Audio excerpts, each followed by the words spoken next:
चलिए let's continue. ULIP तक हो चुका था बच्चों। चलते हैं मिस्टर डिकोस्टा की तरफ। मिस्टर सेबन डिकोस्टा, यहीं से स्टार्ट करना था हम लोग को, मेडिकल इमरजेंसी। चलिए, तो अगर कोई भी इंसान बेचारा हॉस्पिटलाइज हो जाए और अब उसको चिंता है कि मेरे हॉस्पिटल के एक्सपेंसेस कैसे मीटअप होंगे, तो इन दैट केस ये चिंता उसको पहले से होनी चाहिए थी। And he should have taken a plan from the insurance company, जो इसके सारे मेडिकल एक्सपेंसेस, प्री हॉस्पिटलाइजेशन, वो जो इलाज वगैरह जांच वगैरह होती है, भाई ये सारे टेस्ट करा के आई है, during hospitalisation and post treatment सारे खर्चे कवर हो जाए। तो there is a special insurance policy called as mediclaim. Mediclaim मतलब ऑल मेडिकल क्लेम्स, जितना मेडिकल का खर्चा होगा इंसान के अस्पताल में जमा होने तक, अस्पताल में निकलने के बाद, सारा इंश्योरेंस कंपनी मैनेज कर लेगी। कुछ पॉलिसीज है जहां पे pre hospitalisation expenses are covered, कुछ में कवर नहीं होते। कुछ पॉलिसीज हैं जहां पे post hospitalization expenses are covered, कुछ में कवर नहीं होते। तो इट डिपेंड्स कि आप कौन सी पॉलिसी ले रहे हैं। मेडिक्लेम में we have multiple type of policies. कुछ पॉलिसीज ऐसे होती हैं which covers only the individuals, and there are certain policies which cover the whole family. तो फैमिली वाले को जनरली फैमिली फ्लोटर के नाम से बोला जाता है। Is that clear? तो यहाँ पे होता क्या है कि आपको एक पर्टिकुलर इंश्योरेंस एजेंट को पकड़ना होता है और उससे एक इंश्योरेंस पॉलिसी लेनी होती है। अगर आपकी एज थोड़ा 35 के आसपास है तो हो सकता है कि पॉलिसी देने से पहले इंश्योरेंस का हेल्थ चेकअप करा ले। बट अगर आपकी एज बड़ी कम है तो हेल्थ चेकअप की जनरली जरूरत नहीं पड़ती। इन माय ओपिनियन, अगर कोई भी प्री एग्जिस्टिंग डिजीज है, किसी को डायबिटीज है, मान लीजिए ब्लड प्रेशर का डिजीज है, तो पहले से इंश्योरेंस कंपनी को सब बता देना चाहिए। सर नहीं बताएंगे तो क्या होगा? नहीं बताएंगे और बाद में अस्पताल में जमा हो गया, एडमिट हो गए मतलब, और डॉक्टर ने डिस्कवर कर लिया कि भाई इनको तो पिछले 1.5 साल से डायबिटीज की शिकायत है, टेस्ट में आज पता लगा, और डॉक्टर ने ये चीज इंश्योरेंस कंपनी को बता दी, तो देर आर टू पॉसिबिलिटीज। जितना प्रीमियम आप पे कर चुके हैं खा जाएगी इंश्योरेंस कंपनी और आपकी पॉलिसी को कैंसिल कर देगी। Is that clear? सेकंड, जो भी आपकी तबीयत खराब हुई है, इंश्योरेंस कंपनी इसको साबित करने के चक्कर में लग जाएगी कि ये तबीयत आपकी इस पर्टिकुलर डिजीज की वजह से नहीं, जो डायबिटीज था उसी से खराब हो गई है, और आपने इसको डिस्क्लोज नहीं किया था। तो इंश्योरेंस में बच्चों एक क्लॉज चलता है which is called as utmost good faith. Because अगर आपने थोड़ा सा इंश्योरेंस के बारे में ज्ञान लिया हो तो अटमोस्ट गुड फेथ का मतलब यही होता है कि while taking any policy, mediclaim हो, लाइफ इंश्योरेंस हो, कोई भी पॉलिसी हो, आप सारी बातें इंश्योरेंस कंपनी को सच सच बता दीजिए। बाद में कुछ भी डिस्कवर हुआ, इररिस्पेक्टिव उसका 1% भी आपके बीमारी से लेना देना ना भी हो, वो इसको साबित करने में लग जाएंगे कि ये बीमारी इसी वजह से हुई है, ताकि उनको क्लेम ना देना पड़े। Is that understood? तो हमारे देश में थोड़ी धांधलेबाजी भी लोग भी करते हैं, इंश्योरेंस कंपनी भी कर जाती है। हाँ यस, बोलिए पूर्व जी।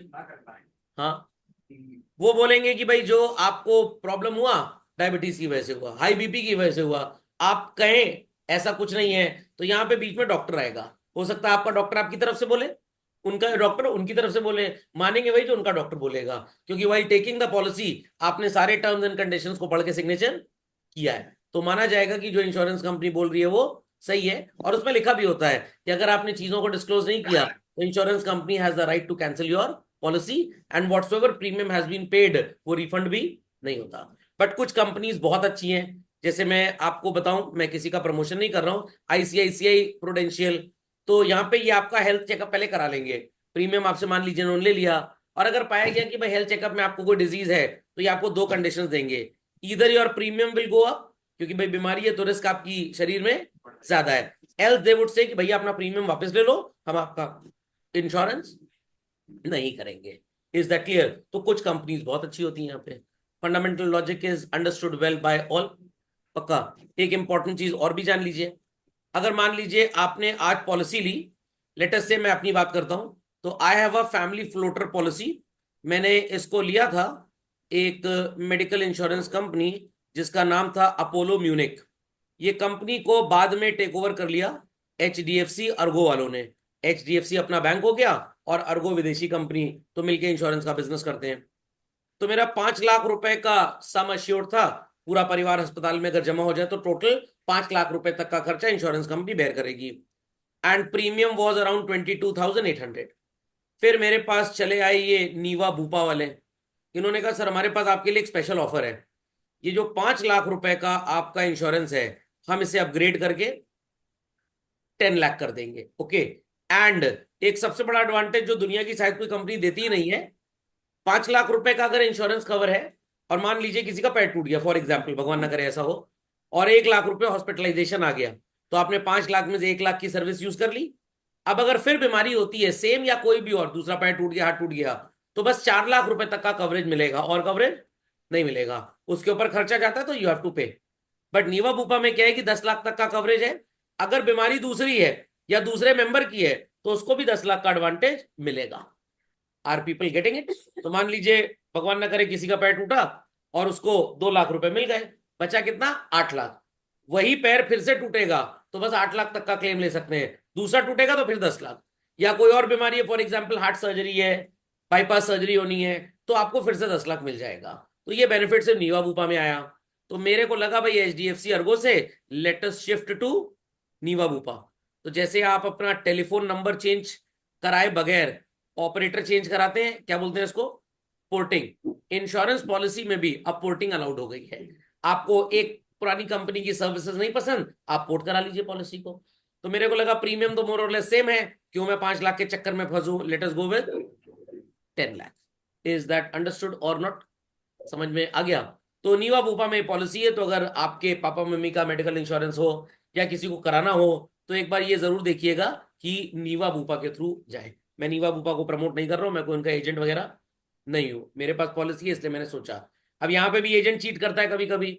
अगर आप पोर्ट कराते हैं तो दूसरी कंपनी में आपकी पॉलिसी जाएगी, एजेंट को प्रैक्टिकली नेग्लिजिबल कमीशन मिलता है। तो एजेंट यहाँ पे आपको कभी कभी चीट भी कर सकता है, कहेगा पुरानी पॉलिसी यहाँ पे है चलो पोर्ट करा दे, वो पोर्ट नहीं कराएगा, वो आपको नीवा बूपा की नई पॉलिसी चिपका देगा, क्योंकि उसका प्रीमियम तो सेम रहेगा बट कमीशन ज्यादा। तो सर हमारा क्या नुकसान? आपका ये नुकसान है, अगर आपने आज एक पॉलिसी ली, इंश्योरेंस कंपनी कह रही है एक्स पॉलिसी में अगर आपका कोई प्री एग्जिस्टिंग डिजीज है तो हम कवर अप नहीं करेंगे, बट पॉलिसी लेने के 2 साल के अंदर अगर डायबिटीज वगैरह आपको हो जाए, बीपी की बीमारी हो जाए, वो सब कवर हो जाएगा। Is that clear? तो मान लीजिए कि एक्स पॉलिसी हमने आज ले ली, 100 डिजीज है टोटल, जिसमें से 20 are covered, 80 are not covered. 3 साल के बाद ऑल 100 वुड बी कवर्ड। मतलब माना जाएगा कि आपका शरीर 3 साल तक स्वस्थ था, आपने चीटिंग बेईमानी पॉलिसी लेते टाइम नहीं की। अब अगर आपको कोई बीमारी होती है out of that 100, all 100 would be covered, cancer वैंसर सब। अब मान लो किसी कैंसर था, इंश्योरेंस कंपनी बताया नहीं, हार्ट का प्रॉब्लम था, स्टंट लग चुका था, बताया नहीं, और पॉलिसी ले लिया, ताकि अगली बार जब इलाज कराए तो इंश्योरेंस कंपनी बोले बस अभी परसों ही कैंसर हुआ है, तुम्हारी पॉलिसी लेने के बाद ही हार्ट अटैक आ गया है। आप इतने मनुष्य इंश्योरेंस कंपनी थे। तो इंश्योरेंस कंपनी इसीलिए बोलती है कुछ चीजें कवर्ड होंगी और कुछ चीजें कवर्ड नहीं होंगी। तो मोस्ट ऑफ द केसेस में 3 years is the maximum period, policy लेने के 3 साल के बाद सारी बीमारियां कवर होती हैं। तो अगर आपने पोर्टिंग कराई, 2 साल आपने एक कंपनी ली, फिर आपने पोर्ट करा के नीवा बूपा में आ गए, तो 1 साल बाद से सारी बीमारियां फॉर एग्जाम्पल कवर हो जाएंगी। बट अगर इंश्योरेंस एजेंट नई पॉलिसी चिपका के गया है 2 साल के बाद, फिर आपको 3 साल वेट करना पड़ेगा। तो याद रखना है, पोर्टिंग होनी है, नई पॉलिसी नहीं लेनी है। Is that understood? तो इंडिया में नीवा बूपा वालों ने ये कोविड के बाद प्लान बनाया कि अगर कोई भी इंश्योरेंस कराया है आपने मेडिक्लेम का किसी भी कंपनी से, और अगर आपका 5 लाख रुपए तक का सम अश्योर्ड है जिसका आप कुछ भी प्रीमियम देते हैं, आइए हमारे पास, हम इसको 5 लाख से तुरंत 10 लाख पे अपग्रेड कर देंगे and it will go up to 1 crore rupees. इस साल आपने मान लीजिए क्लेम नहीं लिया, तो अगले साल ये जो 10 लाख है ये 20 लाख हो जाएगा। फिर तीसरे साल क्लेम नहीं लिया, 30 लाख हो जाएगा। फिर नहीं लिया, 40 लाख हो जाएगा, क्योंकि आप अच्छे इंसान है भाई, आप क्लेम नहीं ले रहे। 7वें साल आपने 25 लाख का क्लेम ले लिया और 70 लाख रुपए आपका सम एश्योर्ड था, और क्लेम कितने का लिया? 25 लाख का। Is that clear? तो वापस घट के फिर 70 से 60 आ जाएगा। तो जैसे हर साल 10-10 लाख बढ़ रहा है, जिस ईयर में क्लेम लिया तो वो 10 लाख फिर घट जाएगा। तो जैसे अप्रिसिएशन होता है वैसे ही डेप्रिसिएशन। तो समझ में आ गया what is all this policy about? तो यहाँ पे तो बड़ा ही कम लिखा हुआ है, बस यही लिखा है कि आपने जो भी पॉलिसी ली है आपके हॉस्पिटलाइजेशन एक्सपेंसेस को कवर करेगा। बट जो अकलमंद लोग होते हैं वो दिमाग लगाते हैं, जब भी हॉस्पिटलाइजेशन हो, हार्ट सर्जरी हो, कुछ भी हो, पहले चेक करिए कौन से लिस्टेड हॉस्पिटल हैं। अपने शहर में चेक करिए, नीवा बूपा हो, एचडीएफसी अर्गो हो, आईसीआईसी हो, कोई भी कंपनी हो, ये किस किस हॉस्पिटल को कवर करता है। तो दो तरह के यहाँ पे भी चीजें होती हैं, एक होता है कैशलेस और एक होता है क्लेमेबल। कैशलेस का मतलब अपना कार्ड मेंबरशिप नंबर दीजिए, अब हॉस्पिटल वाले पूरा काम करेंगे। Is that clear? आपको 1 रुपए भी जमा कराने की जरूरत नहीं है। यहाँ पे हॉस्पिटल खेल भी कर देता है। इसका भी अभी एक एग्जाम्पल दूंगा आपको। और अगर ये क्लेमेबल है तो आप पहले हॉस्पिटल में पूरा इलाज विलाज करा लीजिए, जितना आपका खर्चा हुआ पूरा बिल ले लीजिए, इंश्योरेंस कंपनी को क्लेम फाइल करिए, वो 90 डेज के अंदर आपको पैसा देते हैं। बट लोग इस चक्कर में नहीं फंसना चाहते, पीपल गो फॉर कैशलेस। मैं आपको एक एग्जांपल देता हूँ। मेरी आंटी का 3 साल पहले वो ऑपरेशन हुआ था, उसका क्या बोलते हैं उसको, स्टोन का। तो पहले हॉस्पिटल में जाके हमने पूछा, अब वो प्रयागराज सिटी का ही एक हॉस्पिटल है, नाम नहीं लूंगा, इज्जत सबकी प्यारी है। तो हॉस्पिटल वालों ने बताया कि 47,000 रुपीज के आसपास लगेगा, मतलब 47 to 50। तो चाचा से ओके यही करते हैं। फिर 15 दिन बाद गए, भाई हमारे यहाँ पे इंश्योरेंस है, कह रहे कोई बात नहीं आप आइए, जमा हो जाइए, एडमिट हो जाइए। एडमिट हो गए, 3-4 दिन ऑपरेशन वगैरह हुआ, छोड़ दिया उन्होंने। इंश्योरेंस कंपनी से हमको जो स्टेटमेंट आया, हॉस्पिटल ने बच्चों 93,000 रुपीज क्लेम किया था इंश्योरेंस कंपनी से। कितना? Just double. तो वो भी बिल वहां पे बढ़ा बढ़ा के सबमिट करते हैं ताकि उनकी कमाई बढ़ जाए। तो हॉस्पिटल वालों के लिए ये मेडिक्लेम वाला जो कैशलेस फैसिलिटी होती है, समझ लीजिए एकदम घर जमाई की तरह है। समझ में आई बात? तो सर हमारा इसमें क्या नुकसान? आप ही का नुकसान है और किसका नुकसान है? मान लीजिए 2 लाख रुपए आपका सम एश्योर्ड है, इलाज में खर्च होना है 50,000, बट हॉस्पिटल में लिया 90,000 रुपए इंश्योरेंस कंपनी से। भगवान ना करे उसी साल में कुछ और बीमारी आ जाए, तो 2 लाख में से अब सिर्फ 1/10 ही आपका बचा हुआ है, बाकी आप एग्जॉस्ट कर चुके हैं। तो यहाँ पे हॉस्पिटल बदमाशी भी कर जाते हैं। और ये एक सबसे बड़ा रीजन इंडिया में है, जो इंश्योरेंस प्रीमियम मेडिक्लेम पॉलिसी में बहुत ज्यादा है। फालतू के क्लेम वो लोग लेते हैं हॉस्पिटल वाले, पेशेंट की तो उतना खर्चा हुआ ही नहीं, और प्रीमियम अल्टीमेटली लोगों को भरना पड़ता है। तो ये सब चीजें भी थोड़ी आपको देखनी पड़ेंगी जब भी आप किसी हॉस्पिटल में जाए। और इस केस में हॉस्पिटल्स को ब्लैकलिस्ट भी कर दिया जाता है। People understood this? समझ में आ गया भाई? Ananya ji, Kavya ji, Muskan ji, Virat ji, people on the hot seat, कोई क्वेरी किसी की? चलिए। No no sir. तो मेडिकल इंश्योरेंस में क्या एडवांटेज डिसएडवांटेज सब बता दिया। अभी मेरे को फोन आया पॉलिसी बाजार से, सर वो आपका इंश्योरेंस है? मैंने कहा पूरी फैमिली का है सर, और कोई सीनियर मेंबर? मैंने कहा yes, my mother is approximately 70+ of age. कह रही सर इनके लिए प्लान ले लीजिए। मैंने कहा अच्छा बताओ जरा। कह रही सर 5 लाख रुपए सम एश्योर्ड होगा और 42,000 रुपी इज एनुअल प्रीमियम। मैंने कहा क्या फायदा, मोदी जी तो 70 साल से ऊपर वालों को 5 लाख रुपए का इलाज फ्री में दे रहे हैं। तो मोदी जी की इस पॉलिसी की वजह से जो सीनियर सिटीजन का मेडिक्लेम आजकल है, उसकी दुकानदारी चौपट चल रही है। तो आपके घर में भी अगर कोई सीनियर सिटीजन हो, 70 ईयर्स प्लस, नहीं सर 70 ईयर प्लस नहीं है, 55 के हैं, बर्थ सर्टिफिकेट डुप्लीकेट बना के उनको 70 कर देते हैं। समझ में आया कि नहीं आया? तो ये चीटिंग मत करिएगा, इसके लिए आपका रहना खाना पीना फ्री हो जाएगा। नहीं तो सर कहाँ पे? जेल में। तो ये इंश्योरेंस आप मत कराइए, फ्री में सरकार आपको ये लाभ दे रही है। इसके लिए आपको लॉगिन करना पड़ता है एक स्पेसिफिक वेबसाइट पे, और गूगल करिएगा पता लग जाएगा, एक कार्ड वहां पे बन जाएगा। पहले ये आयुष्मान योजना थी, ये अभी 3-4 साल पहले से चल रही है, बट तब तक ये सिर्फ 60 ईयर्स और जो बिलो पॉवर्टी लाइन के लोग थे सिर्फ उनके लिए थी। अब ये सबके लिए, कोई भी इनकम ग्रुप हो सकता है ये। ओके। तो घर में अगर दादाजी दादी जी हो और उनकी एज 70 ईयर्स से ऊपर हो, और अगर वो खर्चा करने जा रहे हो, तो उनका पैसा बचा लीजिए। Is that clear? अब उनको चीट मत करिएगा, लाई दादाजी पैसा दीजिए आपका इंश्योरेंस करा लें, और पता लगा आप ही हड़प कर गए पूरा पैसा, सिस्टम तो फ्री चल रहा था। ओके, समझ में आ गया भाई? कोई क्वेरी किसी की? कोई क्वेरी नहीं है? चलिए। तो अब आप समझ गए सारी चीजें कहाँ क्या है बच्चों। So let us, after hearing about different avenues for investment, suitable plan for investment क्या होगा। So there is a family of 4 members जो आपसे फाइनेंशियल एडवाइस लेना चाहते हैं।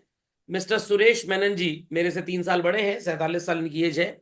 ये एम्प्लॉई हैं बैंक में, और ये कंसर्न्ड है अपने परिवार के भविष्य के बारे में, क्योंकि सो कॉल्ड सडन डेथ हो चुकी है। किसकी? क्या लिखा हुआ है यहाँ पे? He is concerned about the future of his family situation arising out of sudden death. होगी मतलब हुई नहीं है। सतीश जो है वो मिस्टर मेनन के बेटे हैं, जो graduation 3rd year engineering college में है, और पार्ट टाइम रेस्टोरेंट में काम भी करते हैं। सर समझ गए, इंजीनियरिंग नहीं करेंगे, नहीं तो पार्ट टाइम काम करना पड़ेगा रेस्टोरेंट में। और रेनू 22 साल मिस्टर मेनन की डॉटर है, और इसने भी अभी अभी काम धाम चालू कर दिया as a freelance fashion designer. अच्छा सर, दीदी का बुटीक है, मम्मी को आज लेके जाएंगे यहाँ पे। Vishal Menon, father of mister Suresh Menon. वाह, दादाजी का नाम बड़ा हैंडसम टाइप का है, विशाल। ग्रैंड, 70 साल हैं और रिटायर्ड हैं, इनको 1 लाख रुपए रिटायरमेंट ग्रेचुटी ही भी मिली है। तो कितने लोग हैं जरा आप मेरे को बता दें बच्चों। एक हो गए मिस्टर सुरेश मेनन, इनके पिताजी मिस्टर विशाल मेनन, और सुरेश मेनन का बेटा है, बड़ा आउटडेटेड नाम है, और बेटी का नाम क्या है, चलिए समझ में आ गया। तो सतीश मेनन जी के लिए मेरे ओपिनियन में what is better, SIP.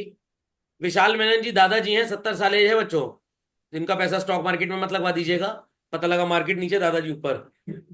Is that clear? तो ये काम नहीं करवाना है। तो यहाँ पे इनका पैसा आप लगवा दीजिए पोस्ट ऑफिस के एमआईएस में, या आजकल सीनियर सिटीजन सेविंग स्कीम चल रही है, ये भी वैसे ही लगभग काम करती है। और एलआईसी के भी या इंश्योरेंस के भी there are certain investment plans, जहाँ पे आप 10-15 लाख रुपए इन्वेस्ट कर दें तो महीने का आपको लगभग 11-12 लाख, सॉरी 12 लाख बोल गया मैं, लगभग 8-9 हज़ार रुपये महीना मिल जाता है। मिस्टर सतीश मेनन इनके बेटे हैं, भाई इनके लिए भी एसआईपी अच्छा है, और जो बेटी है इसके लिए भी एसआईपी अच्छा है। और इनको साथ में ले लेना चाहिए एक मेडिक्लेम पॉलिसी। खैर ये इन्वेस्टमेंट तो नहीं है, बट ये हेल्थ के लिए अच्छा इन्वेस्टमेंट है। Plus he should go for a term plan. अब सर सतीश मेनन भी टर्म प्लान ले लें, हाँ ये भी एक तरह का टर्म प्लान ले सकते हैं। और सर डॉटर भी टर्म प्लान ले लें, हाँ बिल्कुल भी ले लें। और सर ये दादाजी भी टर्म प्लान ले लें, कोई फायदा नहीं है, 70 साल जी चुके हैं और कितना जिएंगे। समझ में आ गया? तो टर्म प्लान प्रैक्टिकली इन्वेस्टमेंट तो नहीं बोल सकते आप, बट अगेन अगर आपने कम उम्र में, मान लीजिए मैंने टर्म प्लान लिया था जब मेरी एज लगभग 37 साल थी, 1 करोड़ रुपए का, और मेरा हर साल का जो प्रीमियम है वो 16,420 रुपए है, नवंबर में ड्यू होता है। और अगर यही टर्म प्लान बच्चों मैं 27 साल की उम्र में ले लेता, तो आप विश्वास मानिए मेरा प्रीमियम मात्र 7,000 रुपए के आसपास आता। आजकल तो इंश्योरेंस कंपनी के प्लान महंगे हो गए हैं काफी, चाहे मेडिक्लेम हो चाहे टर्म हो। रीजन इज कोविड में बेचारों की जितनी जमा पूंजी प्रॉफिट था सब निकल लिया, क्योंकि हाई कोर्ट ने, सुप्रीम कोर्ट ने कंपलसरी कर दिया कि कोविड के इलाज में जो पैसा खर्च हो रहा है वो इंश्योरेंस कंपनी को झेलना पड़ेगा। इंश्योरेंस कंपनी पहुंच गई सुप्रीम कोर्ट, भैया पहले तो हमने इसका कवरेज लिया ही नहीं। तो सुप्रीम कोर्ट बोला हमें पता था क्या पहले ऐसा कुछ आ जाएगा, बट आपके पास पैसे हैं, परेशान ना हुई है। तो इसलिए इंश्योरेंस कंपनी ने कहा कोई बात नहीं, हम इलाज तो दे देंगे। यू वोंट बिलीव चिल्ड्रन, 40 से 50% premium rates have gone up.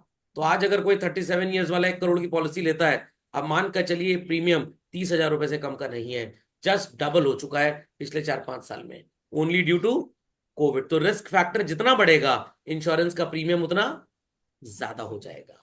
Okay, तो सर फायदा है। अब फायदा बहुत वैसे तो नहीं है, अगर मैंने 27 साल की उम्र में लिया होता इंस्टेड ऑफ 37, तो 10 साल मैंने प्रीमियम भी तो एक्स्ट्रा दिया होता। Is that clear? मेरा 10 साल का प्रीमियम भी तो बच गया।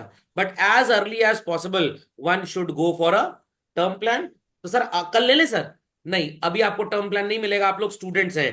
टर्म प्लान, इंश्योरेंस का जो इंश्योरेंस प्लान होता है, इंश्योरेंस किस लिए बना है भाई? To cover the risk. कोई इंसान पैसा कमा रहा है घर में, 4 लोग उसके ऊपर डिपेंडेंट हैं, बेचारा निपट गया, तो उनकी डिपेंडेंसी का ख्याल कौन रखेगा? That's why insurance is compulsory. तो अगर आप जॉब में नहीं है, बिजनेस नहीं है, पैसा नहीं कमाते, अर्निंग नहीं है आपकी, आपको इंश्योरेंस कंपनी टर्म प्लान देगी ही नहीं। कहेगी भाई जब आपकी कोई अर्निंग ही नहीं तो आपके ऊपर कोई डिपेंडेंट नहीं, जब आपके ऊपर कोई डिपेंडेंट नहीं तो आपके रहने से कोई फायदा नहीं और जाने से कोई नुकसान नहीं।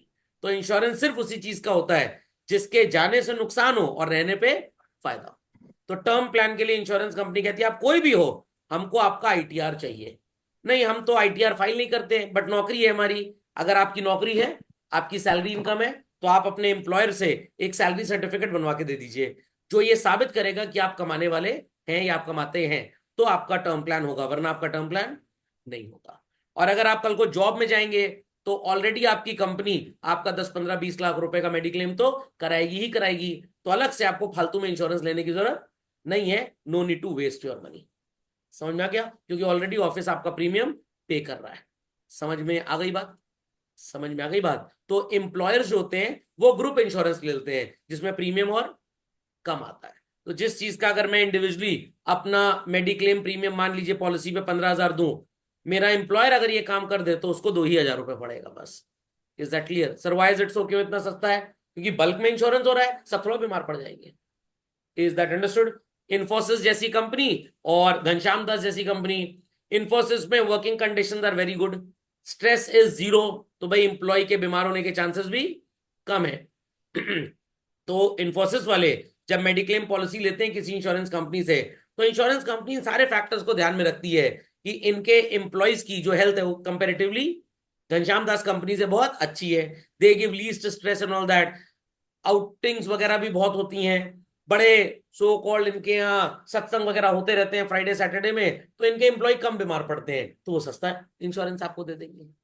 समझ में आ गई बात? समझ में आ गई बात भाई? चलिए, तो इसी के साथ हमारा ये कॉन्सेप्ट होता है समाप्त बच्चों। स्टूडेंट लाइफ में क्या करना चाहिए, early stages, later stages and post retirement, इसकी बस आप एक रीडिंग कर लीजिएगा। तो I hope so various avenues for investment समझ में आ गया पक्का?